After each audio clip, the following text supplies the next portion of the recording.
5 figures stirred. Lena, a young woman with eyes like the sea, sat up first. Panic seized her. She was surrounded by towering hedges, their leaves a sickly green. Beside her, a man groaned. Max. His face was etched with confusion. Ravi, his dark eyes wide with fear, scrambled to his feet. Isabel, her blonde hair a tangled mess, huddled on the ground, muttering to herself. The last to rise was Jude, his gaze darting around the maze. He was the tallest, his face a mask of stone. None of them recognized the others. They had no memory of their lives before this moment, only a chilling emptiness where their pasts should be. Where are we? No one answered. The silence was broken only by the rustling of leaves, a sound both soothing and menacing. They were trapped. The maze stretched around them, a labyrinth of endless corridors and dead ends. It was as if the very walls were alive, shifting and changing with every step they took. The air was thick with an eerie silence, broken only by the occasional drip of water echoing through the stone passages. The air was thick with the scent of damp earth and something else, something metallic and strange. It was a scent that seemed to cling to their clothes and skin, a constant reminder of the maze's oppressive presence. The ground beneath their feet was wet and slippery, making every step a cautious endeavor. It clung to their throats, choking them.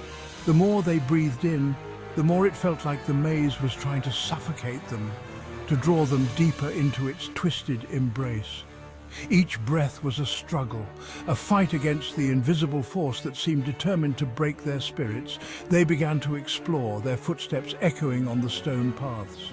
The sound was both a comfort and a curse, a reminder that they were not alone in this place, but also a constant echo of their own fear and uncertainty. Every turn brought new challenges, new obstacles to overcome, but the maze seemed to shift around them. Walls moved, paths changed, and what once seemed like a clear route became a dead end. It was as if the maze itself was playing a game with them, testing their resolve and their sanity. Paths they swore they had passed moments ago were gone. It was disorienting, a constant reminder that nothing in this place could be trusted. The maze was a living entity, constantly changing and evolving, always one step ahead of them. Dead ends opened into new corridors. Just when they thought they were trapped, a new path would appear, leading them deeper into the heart of the labyrinth. It was a cruel game, one that seemed designed to break their spirits and their will to continue. It's alive. This maze, it's alive. The realization hit them like a physical blow. A sudden understanding that they were not just lost in a maze, but trapped in a living, breathing entity that was aware of their every move. As they ventured deeper, their memories began to fade. It was subtle at first, a name forgotten here, a face blurred there. But as they continued, the effect became more pronounced, more terrifying. They were losing themselves, piece by piece, to the maze's insidious influence. Names, faces, fragments of their past slipped away like sand through their fingers. It was as if the maze was consuming their very identities, erasing who they were and replacing it with nothing but fear and confusion. The harder they tried to hold on, the faster their memories seemed to slip away. Fear tightened its grip. They were losing themselves, piece by piece. The realization that they might never escape, that they might be trapped in this living nightmare forever, was almost too much to bear. Every shadow seemed to hide a new threat, every sound a new danger. Lena stumbled upon a wall different from the others.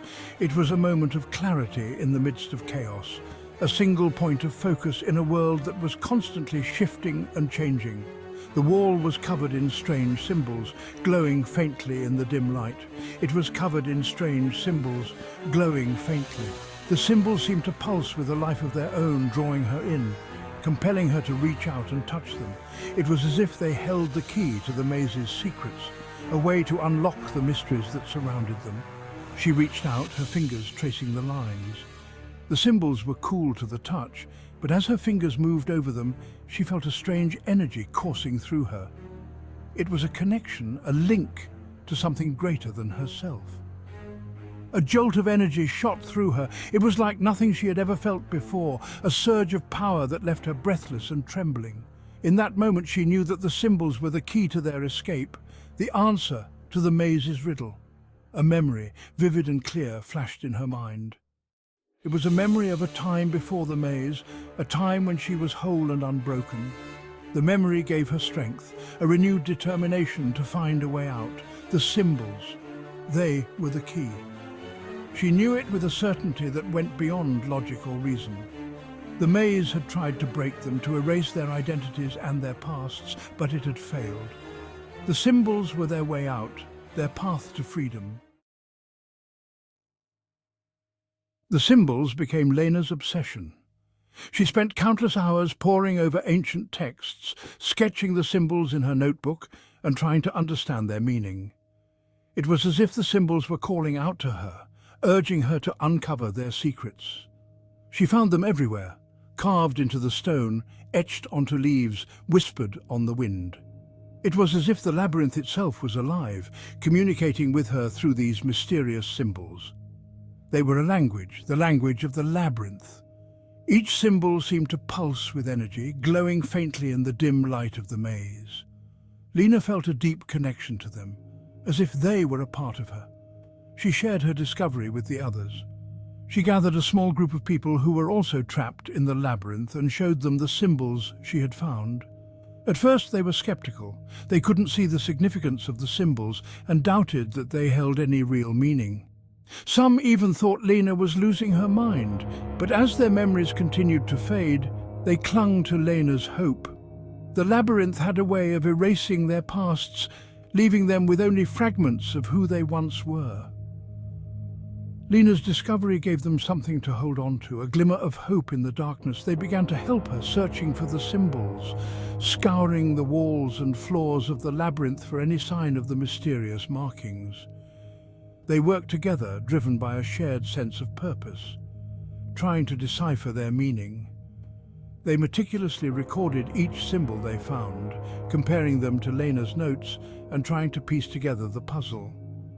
Each symbol seemed to represent a memory, a feeling, a piece of themselves. As they studied the symbols, they began to have flashes of recognition, moments of clarity where they could almost remember who they were. As they uncovered more, they started to remember snippets of their pasts. Faces, places and events that had been lost to them began to resurface, bringing with them a flood of emotions. But the memories were fragmented, incomplete. It was like trying to piece together a shattered mirror, with many of the pieces still missing. This symbol, it keeps appearing. It's different from the others. It feels significant. It feels like a warning of something we haven't yet understood. One symbol, a swirling vortex, appeared more frequently. It seemed to follow them, appearing in different parts of the labyrinth, always glowing with an eerie light. It filled Lena with a sense of dread. It was a warning, a sign that something dark and powerful was lurking within the maze. A sign of something dark and powerful at the heart of the maze. The labyrinth was not just a physical structure, but a living entity with its own will and purpose. They were running out of time. The labyrinth was closing in on them, and they needed to decipher the symbols before it was too late. The clock was ticking, and the fate of everyone trapped in the maze depended on their success. A figure emerged from the shadows. Tall and gaunt, with piercing blue eyes, he introduced himself as the Architect. He spoke with a cold, detached amusement, as if he were watching a game unfold. The Architect? "Welcome," he said, his voice echoing in the stillness, "to my labyrinth. Your memories, your very identities, are the price of admission." "Why are we here?" Max demanded, his voice rough with anger. The Architect merely smiled, a cruel, humorless expression. "The Architect, this is a test, a game of survival. Only one of you can escape, the one who solves the riddle of the labyrinth." He vanished as quickly as he appeared, leaving them reeling in shock and anger. One of them would escape, but at what cost? Fear and suspicion poisoned the group. The once cohesive unit, bound by a shared goal, now found themselves questioning each other's motives. Every glance, every whisper, every movement was scrutinized with a growing sense of paranoia. They had been thrust together, strangers bound by circumstance. Each one had their own story, their own past, but now those stories seemed irrelevant. The maze had a way of stripping them down to their rawest selves, exposing their deepest fears and insecurities. Now the knowledge that only one could escape created a rift between them. The camaraderie they had initially felt was replaced by a cold, calculating distance. Trust was a luxury they could no longer afford. Jude, always the most stoic, withdrew further. His silence, once a source of strength, now seemed ominous. He became a shadow, moving through the maze with a detached air, as if he had already accepted his fate. His eyes, once filled with quiet determination, now burned with a cold fire.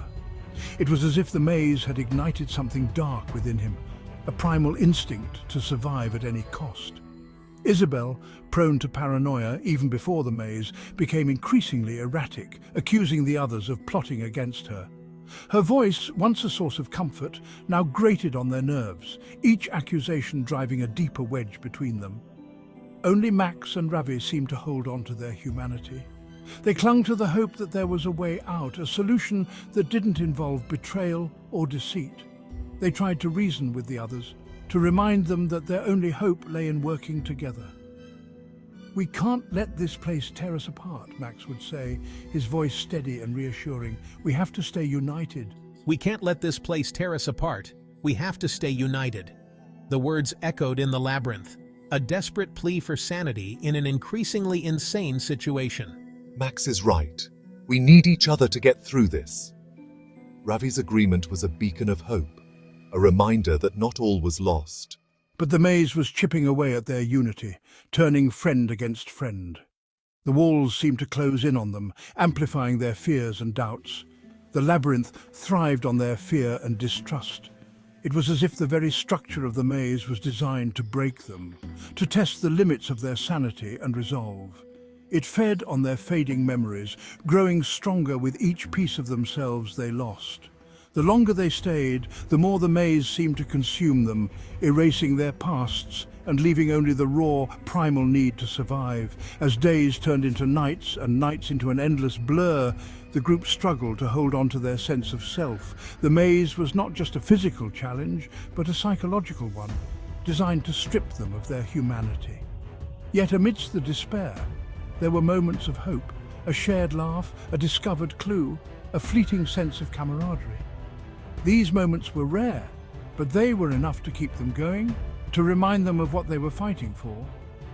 In the end, it was these small moments of connection that gave them the strength to push forward. The maze may have been designed to break them, but it also revealed their resilience, their capacity for hope and unity in the face of overwhelming odds. Lena knew time was running out. The vortex symbol haunted her dreams. It was a countdown, a warning that something terrible was about to happen. She had to find a way out for all of them. She gathered the others. "We can't fight each other," she pleaded. "We have to work together. We have to find the center of the maze." To her surprise, they listened.